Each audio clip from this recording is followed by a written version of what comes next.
ماشینی که با 15 زبان گپ میزند و 2 موتور دارد. ام‌اش د زیاده از 200,000 نمود موتور را خود اتوماتیک رگراف میکند. خوبیت ماشین‌های اتوماتیک جک نسبت به دیگر مدل‌ها: ماشین‌های جک اتوماتش با 15 زبان گپ میزند که این گواهی از برند جهانی یعنی نمره 1 بودن است. دیگر اتومات‌ها یعنی دیگر زبان‌ها تنها یک زبان یا 2 زبان گپ میزنند، ولی جک با 15 زبان. زبان یکم: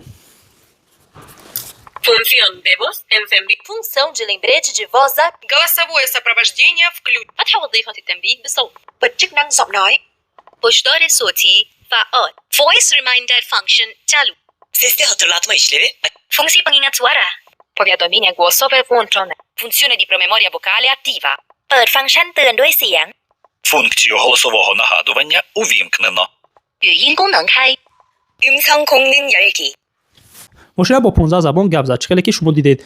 چیزی از همه مهمش با زبان فارسی، زبانی که ما و شما اجدادان ما گپ میزند دارد. هشدار صوتی فعال. افزایش سرعت. در شهر دوشنبه و در شهر باختر مغازه رسمی جک داریم. برای معلومات بیشتر در رقم ها زنگ زنید. دستافکا و صنافکا داخل شهر دوشنبه و شهر باختر رایگان دیگر منطقه‌های تاجیکستان و تاکسی جتا روان میکنیم.